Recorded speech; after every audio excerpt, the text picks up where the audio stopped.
broadcasting from the studios of WKEN, where every day it's the weekend. It's the Ken Calvert Show with your host, Ken Calvert.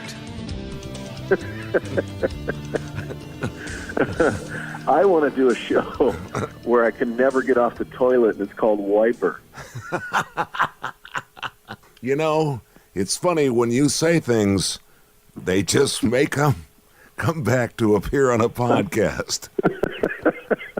Now, only Dave Coulier and Ken Calvert, with my eyes already watering. Why don't you just go ahead and get it out of the way right now? Just give me a fart. All right, this is the newly anointed to the royal family, Meghan Markle. Okay. Here we go. All right. Here we go.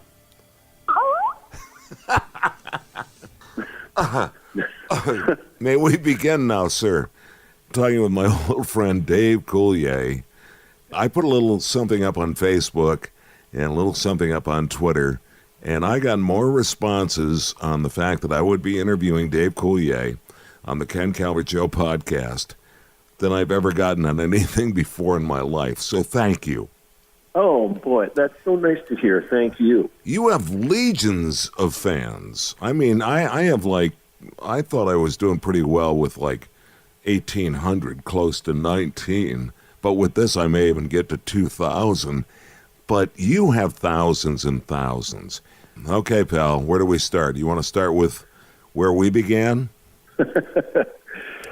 Sure. You tweeted out the other day that it was 1976. It was actually my senior year. 77. 1977. Okay, I thought it might be. Okay. I graduated from Notre Dame High School, and I didn't go to college. I couldn't find a parking spot. I said, the heck with this. And so I started thinking, okay, how do I get in some form of entertainment? And the first place I went was WABX. Yeah. And I think you were the program director, correct? Well, I was what they now call the APD, the assistant PD, because we had a big boss out of St. Louis. And so the guy just sort of gave me the keys. And you came in, and I remember all the women that worked in the building were just like, oh, my God, the guy looks just like Roger Daltrey. You had really long hair. Do you remember that? I had long hair, and I was looking for a job. And you did these cartoon voices that blew everybody away. So I decided, I said, I would love to get you into my production department to use you, the production of commercials. And I think that you were there for a little while. I worked with a guy named Theo, and Theo didn't know what to make of me. And I was just walking around, how's it going, Theo? Good. And he's like, well, is that Bullwinkle? And I'm like, it certainly is. Yeah, right. He's like, well, can you stop doing that? And, I started writing commercials and doing funny voices for local commercials there in Detroit. Yeah, and that's how that's the genesis of our relationship. And then you immediately moved right on. And I was trying to remember, when was the first time you did stand-up? I was doing stand-up at Notre Dame High School. I had a partner in crime, Mark Sandrowski, and Mark and I had known each other. We've known each other since third grade. We went to St. Isaac's in St. Clair Shores together. And I remember walking up to the teacher's desk, and I walked by this kid, and he was drawing aliens on his notebook. Yeah. And so I thought, what the heck is this kid's deal? So I came back from the teacher's desk, and I said, what are you drawing there? And he goes, I'm drawing Martians. And I was like, okay, me and this kid are going to be friends. So Mark went on to become, he went to the University of Michigan, studied communications, and then he has directed every episode of the Big Bang Theory television show. Get out. And so we're both from St. Clair Shores, but I had a partner in crime all those years where we were doing sketches at the hockey banquets when we were kids. I could do impressions of the coach and and he would set me up as the straight man. And so I had a great partner in crime all those years. How did the coach sound? Do you remember how you did it? Yeah, his name was Bill DeMulinaire, and he talked like this: "I'm just a crazy buffalo, and you guys aren't back checking out there." And he wouldn't say shit; he would say shet. Ah, shet. So I would just, guys would just come up to me and they'd go, "Ah, shat." And so that was, those were my formative years. But Mark was really a guy that would sit with me and listen to George Carlin records. And by the time we got to senior year at Notre Dame, we did a show called Linus Pauling and the Band. And we collected all of the misfit toys, all the guys who were crazy or just weird. And we did a 2-hour sketch show at Regina, which was the all-girls Catholic high school next to Notre Dame in Harper Woods. Oh, yeah, like at Brother Rice, we had Marion next door. Yep, exactly. Yep. Mm-hmm. And they had a stage where they would do plays and productions and stuff. And so we did that. And we charged $1, and 800 people showed up. Wow! And that was really kind of the launching pad my senior year, where I thought, okay, I'm really hooked into this big time. And so at the same time, you had two passions: sports, especially hockey, and then comedy. Yeah. And you decided to go in the direction of comedy. Well, I had no choice because I was not going to be a hockey player. Yeah, but we're going to get to that a little later because you're a member of the Red Wing alumni team. And so that's pretty cool. We'll get there. So let's continue. I want to pick it up for a second, if we can move along just a little bit in terms of like all of a sudden when you think about the breeding ground that Detroit was for these comics. We had Binder, who's going to be on in a couple of days. Mike Binder, of course. Dave Coulier, who's my guest. Tim Allen. Well, there was Tom Sharp. Tom Sharp was a pioneer. Tom had already been out to Los Angeles, and he was a huge commercial voiceover guy, huge in network commercials on camera. Yep. And so, it was an amazing time because by the time I got to Los Angeles, my group was Gary Shandling, Bob Saget, Dennis Miller, Jerry Seinfeld, Louis Anderson, Jay Leno, Robin Williams, Roseanne. It was really an incredible time to be on stage as a stand-up comic. Well, Mark Ridley's Comedy Castle, that was a giant launching pad for you guys. It was, and it was at a time where I wasn't a traditional stand-up. And at the time on The Tonight Show, guys like Stephen Wright and Jerry Seinfeld and Jay Leno, those guys could come out and knock out a 6-minute set. But it was, set up, joke, tag. It was the perfect formula for The Tonight Show. Right. And then when I saw Steve Martin putting a balloon on his head and playing a banjo in a white suit, and Robin Williams coming out and speaking like a Russian immigrant, suddenly I had a place.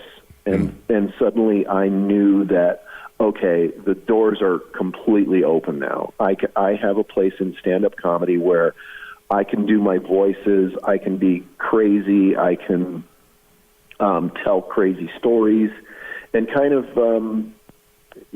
just feel this free form that had really never been in stand-up. It had been there before with Jonathan Winters. Yeah, you took the words right out of my mouth.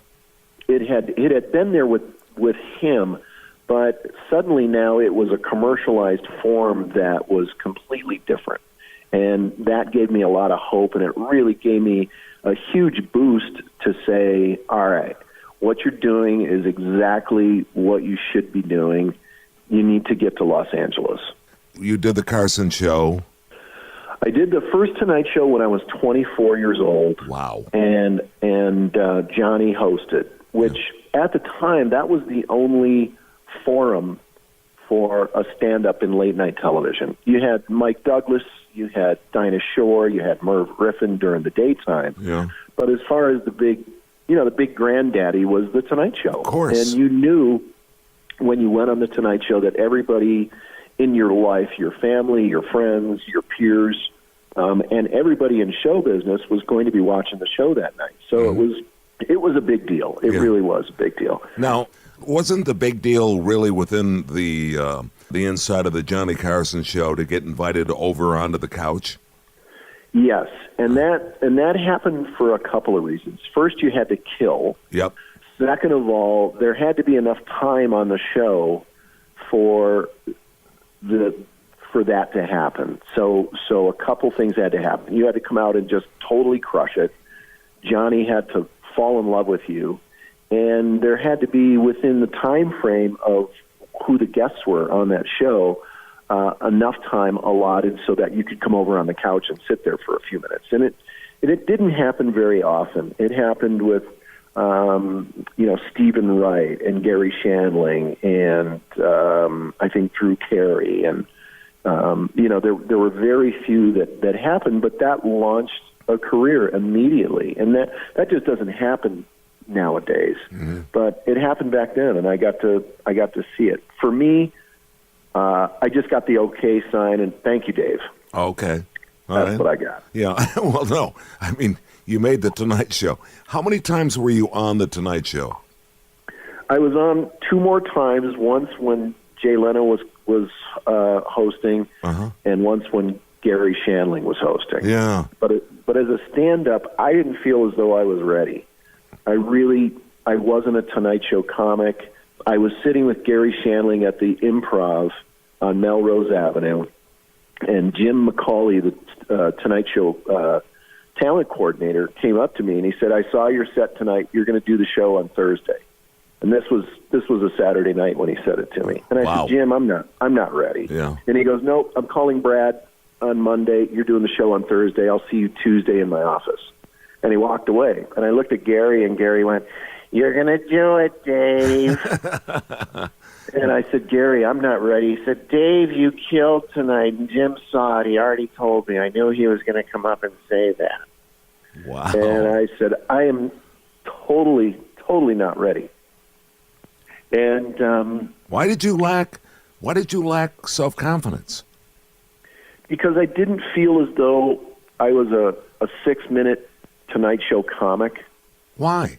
I really you had a really strong 6 to 10 to 20. People have said that in retrospect, but for me, I was kind of refining who I was on the stage, and I didn't have any confidence. And I did go to Jim McCauley's office. He completely rearranged everything that I did out of order, and I have to tell you, I did not go on that show with any meter of confidence. It was, okay, I'm standing behind the curtain going, what the heck am I about to go and do? And Jim is standing there, and you hear Doc Severinsen and the orchestra, and he says, "Okay, there's your spot.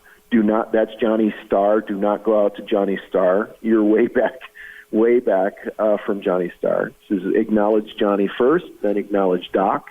There's your camera. Have a great set." And then you hear, da da da da da. Wow. I'm glad you're in a great mood. We have a new comedian joining us tonight, and it happens that fast. Wow. And you get launched out into America. And I did my 6 minutes, and it was the strangest, most odd experience I've had in show business in my entire career. Now, I have to ask, because I don't know if I could have done it without hyperventilating. How did you do 30 seconds before you went out there behind the curtain with all the production folks saying 3, 2, 1, go? When I heard the word go, I crapped my pants. And I think that propelled me through the next 6 minutes. That's Dave Coulier. That's Dave Coulier, my guest on the Ken Calvert Show podcast. I still have those underpants framed. But we move on. Well, we could have never played on the same team in high school. because we would have been benched for just being so immature. Right. You two aren't going to see a minute of playing time. You're both very talented, but you're horribly immature. So, all right. So, but now you're back out doing huge arenas as Dave Coulier, comedian. Yeah, and I primarily do college dates now, and that's because of Full House.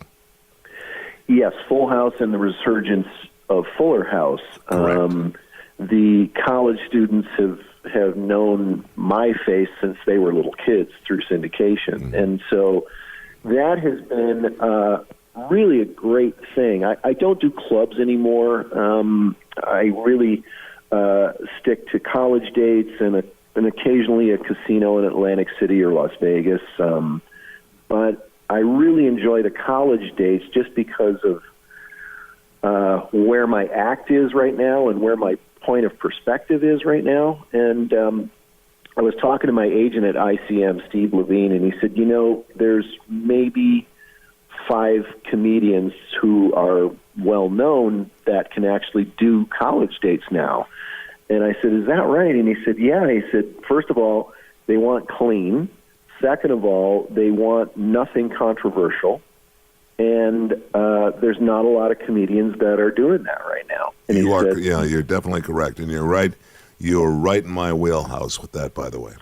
But as a comedian, I've always kind of chosen the Tonight Show path of, okay, can I do this set on national television? And that has been pretty much my formula since day one. And so it's become now a very successful tool to perform for colleges, because colleges they're in a totally different mindset now than the rest of the world, and there are trigger words that trigger them. For instance, if I'm doing a set and I just say the words, a Middle Eastern guy came up to me, they kind of rear back and they're waiting for the next sentence, which is something very derogatory. Mm-hmm. The college students would go, ooh, and I'm going, okay, that's a trigger word for you. So now I'm going to punish you and not tell you the rest of the story. Oh, because it's and they're like, like, nope, you're getting punished until later. I've kind of written an hour and 20-minute set that's right down the middle in their sweet spot, which has a ton of voices and characters and harmonica music, and it's really become quite a lovely thing. I've really kind of figured out a way to speak to that collegiate audience in a way that makes them laugh very hard. When you talk about clean comics, 2 come to mind for me: Gaffigan and Brian Regan.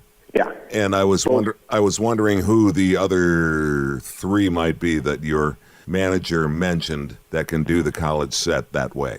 There's another guy named Ryan Hamilton. Okay. Who's really funny and really talented. And the list starts to really dwindle there. But Brian Regan and Jim Gaffigan are both hysterical. I love both of those guys and what they do. Yeah. But it's just it's a different world, and I think you have to kind of evolve with that if you're going to continue to do stand-up. You can get away with whatever you want to do in a nightclub setting, in a comedy club.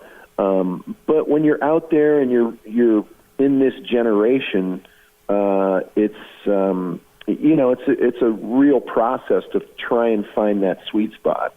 You're out in L.A., although I believe you're moving? Yeah, we moved to Arizona.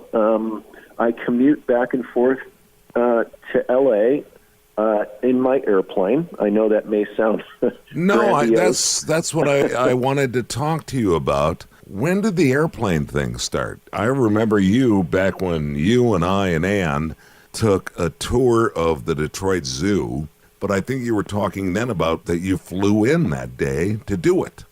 I did.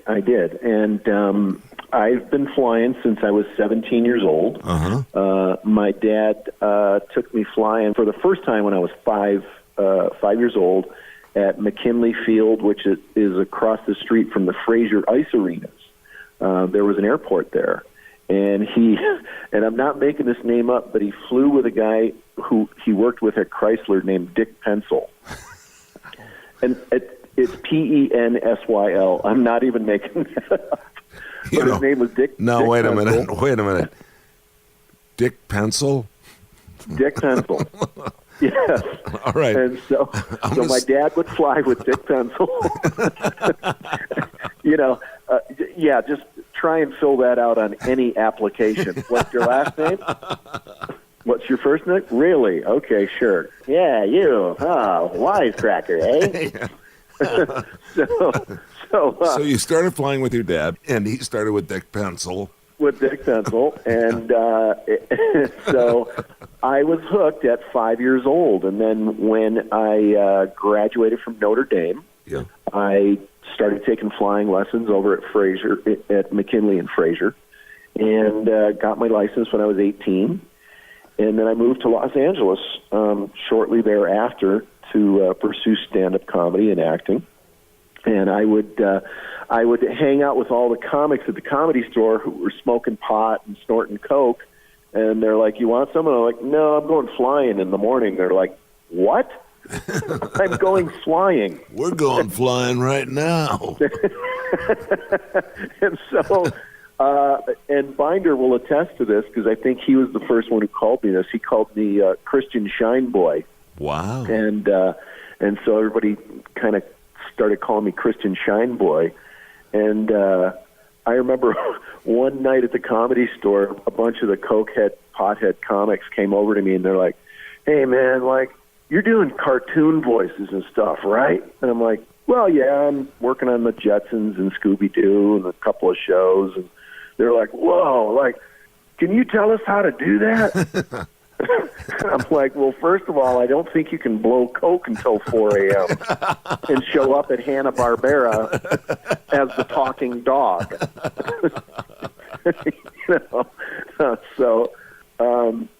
But I started flying at a very young age, and I've continued to do so. And so now, living in Arizona, I commute back and forth for all my jobs in L.A. All right, so for the flyers out there, what are you flying? I fly, it's called a Beechcraft Bonanza, and it's one of the I guess, prolific or largely manufactured. It's been an airplane that's been, in 1947, it won one of the best engineering design awards on the planet. And it's such a pure aerodynamic structure that they have not changed the plan form of that wing since 1947. And that was back in the slide rule days.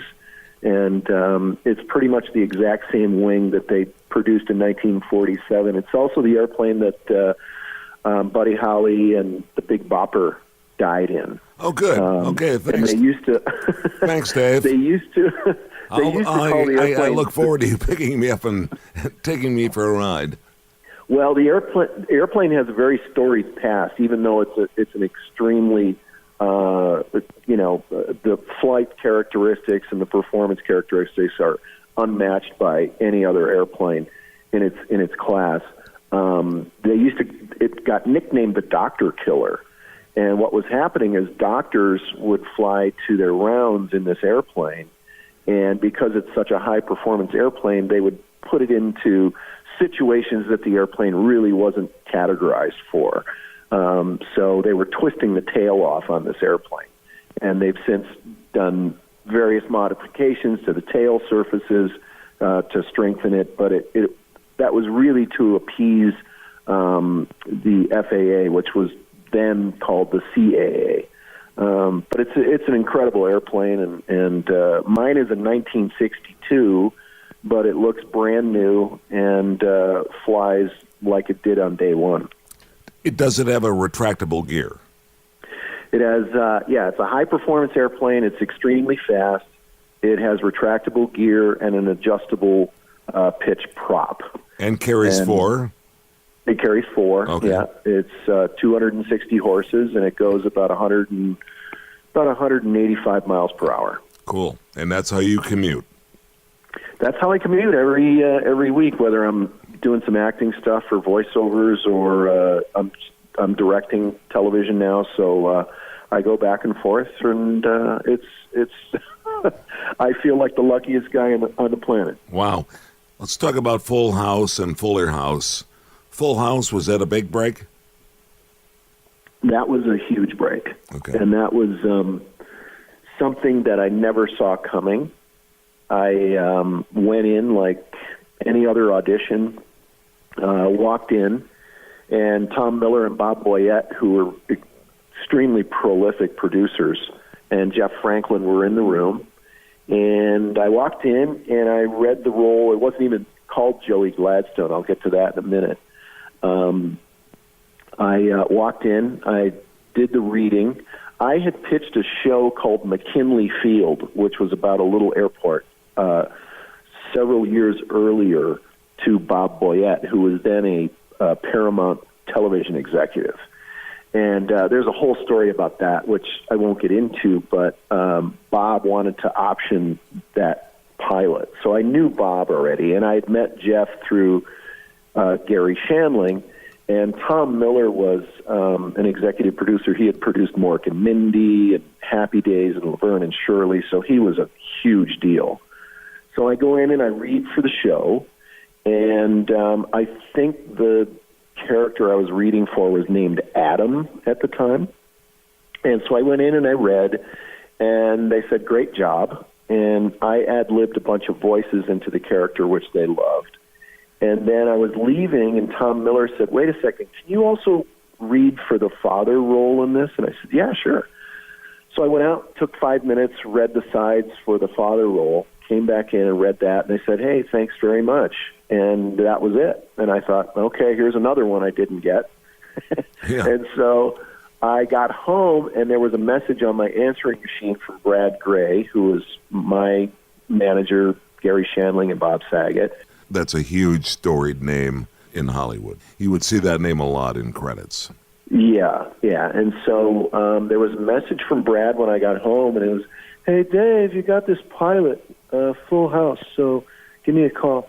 That was it. And I called him up, and he goes, you got it. And I said, I did. And he goes, yeah. He goes, you're shooting next week.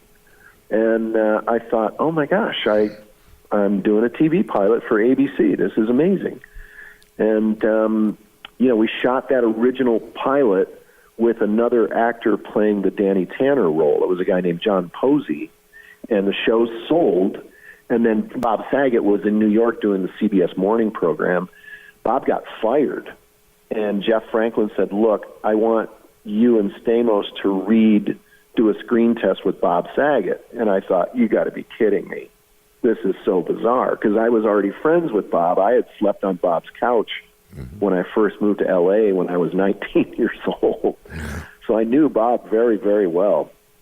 And then we screen tested, John and I. We did a screen test for ABC. ABC then went and fired the other actor, and we had to go back in and shoot all of those scenes that he was in with Bob Saget. And the rest is television history. Yeah. For some reason, to this day, I remember Saget turning to the crew of Full House saying, it's Tanner Family Fun Day. And I mean, it's funny how, I go back so many years and you remember certain lines from Full House. And I remember you and I talking about the pilot and the episode and how you thought it was going to go over. When was the first season of Full House? First season was 1987. Yeah. Wow. And they put us on a Friday night, which was then the death knell for television. No one was watching television across the networks. 31 years ago, Dave?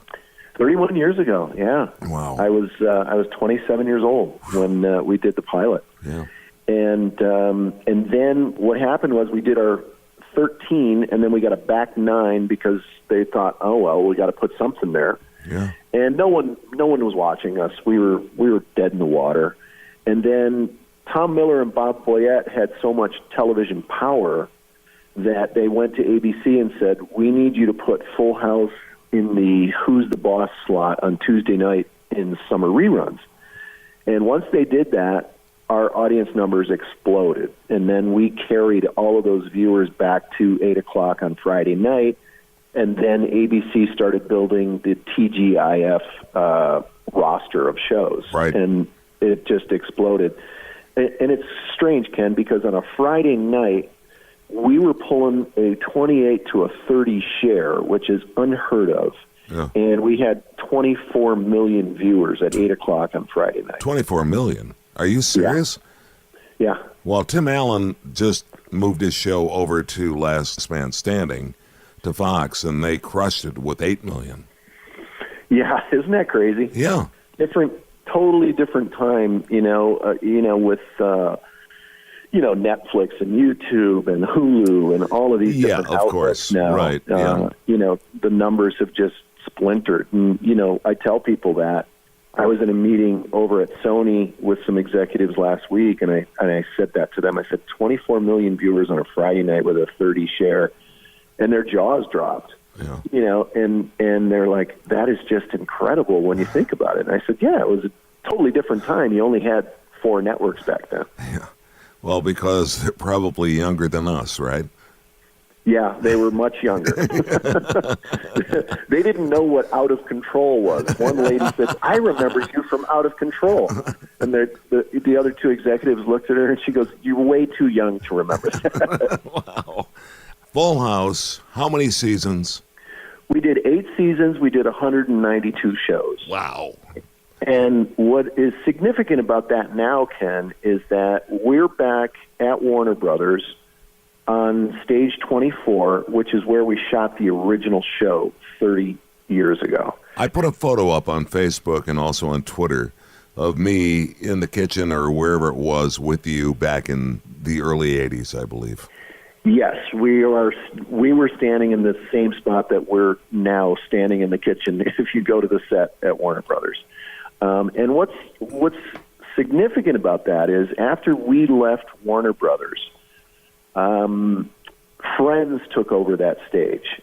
And so that became the Friends set. And then, Friends became this huge show. And then Mike and Molly, and then there was a show named Joey that Matt LeBlanc starred in. Yeah. Then after that, it was Mike and Molly with Melissa McCarthy.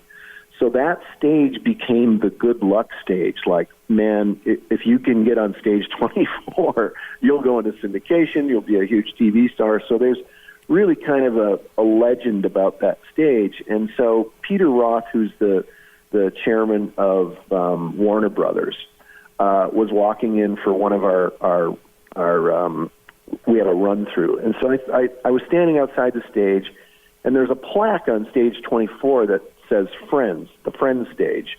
And I said, hey, Peter, shouldn't we also have a plaque here? I said, haven't we made more money than Friends in syndication? And he just nodded no. And I said, come on. He goes, well, you will. He goes, if this show goes another couple of seasons, you'll be the most syndicated show in television history. Come on. And I said, seriously? He said, oh, yeah. He said, you'll beat Raymond, you'll beat Seinfeld, you'll beat Friends. He said, you guys will have done more episodes. And I go, do we get a plaque? He goes, we'll see. Wow. What a Richard he was on that one. What a Dick Pencil. Thank you. Jeez. I was trying to keep it clean. Yeah, absolutely. I'm going to steal that from you and use it all the time now. What a Dick Pencil. Dick Pencil, Ken, what does that mean? Well, it's a Dave Coulier story that I stole from him. So, season 4, Fuller House, you're directing more than acting in it, right? I'm still acting a little bit more than directing, but I will be directing quite a few more of them for season 5. We just completed season 4. We did 13 episodes for Netflix. I directed 2 of them, but we're having so much fun, and I just love directing the show and working with the actors and the crew, and so I should be doing quite a few more of them for season 5. And then I've been greenlit by Netflix and Warner Brothers to direct any of their other shows. So I've been back and forth doing meetings, talking about which series I'm going to go to next. But I'm just loving being on the other side of the camera, Ken. It's just a whole new it's a whole new side of my brain that I get to exercise. It's kind of like being a pilot and a comedian at the same time. Yeah, wow. Well, that's a great combination. You know what I mean? Because if that plane's in trouble, I want a comedian on board. As they once said, there's no atheists on a plane with bad turbulence.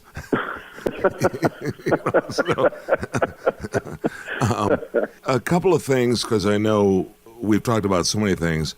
People would say, why didn't you ask about John Stamos and the rest of the cast?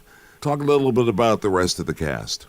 Well, we're very close. Yeah. We truly did become a real family in real life. We have really stuck together through thick and thin, which is very out of character for a television crew. We really remained best friends. I became best friends with John Stamos, and Bob Saget was already a close buddy. Candace Cameron, I introduced her to her husband, Val Bure, who was then a professional hockey player for the Montreal Canadiens. Oh, yeah. They have 3 kids, and they've been together since I think she was 18. Jodie Sweetin, Andrea Barber, Scott Weinger, Jeff Franklin. We've all remained very, very close, and we didn't really see this coming. This this second calling of Fuller House. We just were friends, so we were at barbecues and weddings and divorce parties. And yeah, I was going to say there were some sad times in that relationship too. Yeah, there sure were. All of you shared, and probably relied on each other to help get you through various sadder situations, if you will. We did. There were births and deaths and marriages and divorces and drugs and drinking, and there was a lot that any family goes through. We went through it, and we couldn't be happier to be doing this show together again. It is just, we have not, Ken, it's so much a gift to be able to go back 30 years later with the same group of people who you love on the same stage and be able to do pretty much the same show. So all of the same immature jokes and stupidity resurface, and we laugh our way, as tough as the show can be and as challenging as it can be. We laugh our way through the whole process week after week after week, and we look at each other and just say, we are the luckiest people on the planet. Wow, that's great. If you were to give advice to a comic right now in terms of trying over trying, don't do this, don't do that, if somebody thinks that they've got a solid, let me just start with this. Somebody once said, just go up there and do 10 minutes. And I said, if I had 10 minutes, I would do a set at Mark Ridley's. 10 minutes is a lot of time to try and be funny. So, Dave Coulier, advice to young comics and writing their routine or creating a persona, a routine. Well, when you're a young comic, you always emulate people that have made you laugh, or people that you look up to, whether it's George Carlin or Chris Rock or Seinfeld or whoever, Roseanne or Joan Rivers, Sarah Silverman. But you have to realize that eventually you're going to have to become yourself, because those people did that. And you have a set of tools and a set of skills and individuality that no one else has. And the quicker you can tap into who that is, the more unique you're going to be to an audience. And so I think what a lot of comedians do is they adopt a personality of someone they really admire. Like let's say, okay, I'm going to be Eddie Murphy. And you go out and you're like, well, that's already been done, so Right. that's not unique. Yeah. Eddie had to find that. George Carlin had to find that. Seinfeld had to find that. You had to find And that.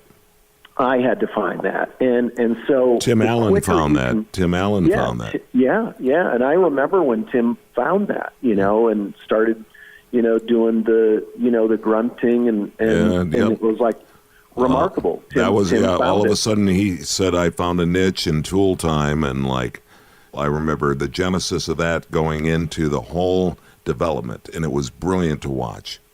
Yeah, and so for any comedian, I would say try to discover who that is inside yourself, and the more that you can pull that out in front of an audience, the more unique you'll be, and the more eyeballs will be upon you. You've said the word unique probably 5 or 6 times, and I think that's the operative word, don't you? It is. People are trying to find someone, they're trying to find that voice that speaks to them, whether it's Brian Regan or Jim Gaffigan or Sarah Silverman. It is a voice that speaks to you, and so once you anchor yourself to that voice, I think success is not far behind. But the other part of the equation is you have to work really hard. They're not giving sitcoms out on the corner Right. of, Sunset and Gower. You really have to immerse yourself. Comedians always ask me, like, what should I do? And I'm like, well, you're really funny, but you need to go where it is that you want to be immersed in. So in other words, if you want to be in television, you have to go to where they're producing television. That's Los Angeles. And so it's very easy to get stuck in the world of comedy clubs. And you can be a killer in comedy clubs, but if, that's your goal, that's great. You're going to be in comedy clubs. Right. But if you want to host a television series, if you want to be an actor on a series, if you want to go on to be a writer, producer, that's a whole different skill set. And that is immersing yourself in the world where you want to be.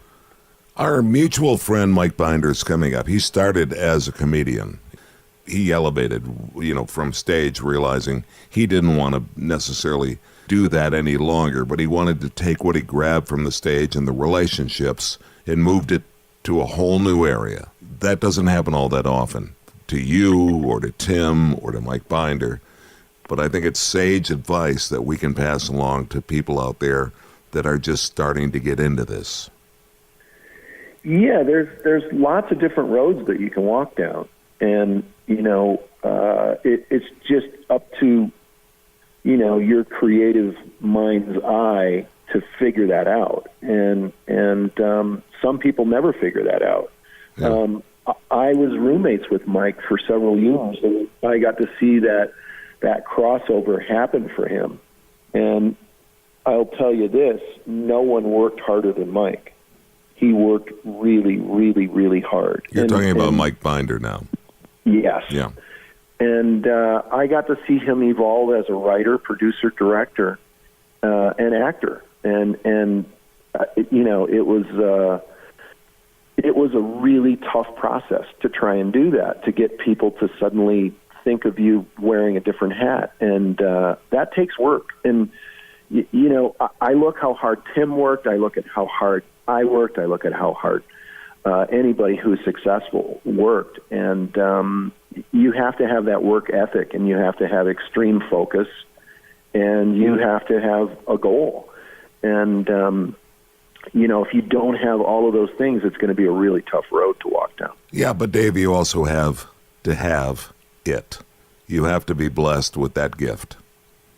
I mean, a lot of people try, and they just don't have it. I mean, I hate to be brutal about it, but you had it. You have it.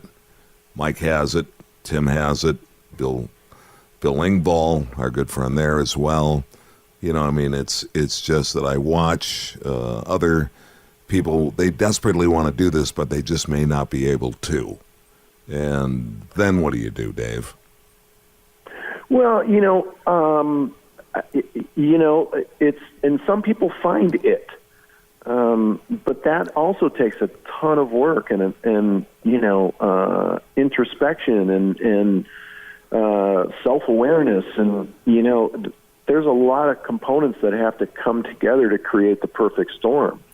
But for me, and for Mark Sandrowski, we're a couple of guys from St. Clair Shores, Michigan, who had a dream, and I look at how hard Mark worked, and he and I were roommates for several years as well. And all we had was, okay, we believe in ourselves, we think we have something, but in order for people to discover that about us, we had to work really, really hard. And I think, looking at Tim and looking at myself and looking at Mark, we're pretty much blue-collar guys. Right.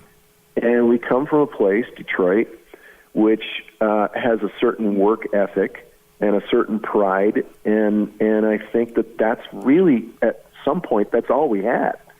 Belief in ourselves, and this, we'd put our work helmet on, and we'd go to work. Yeah.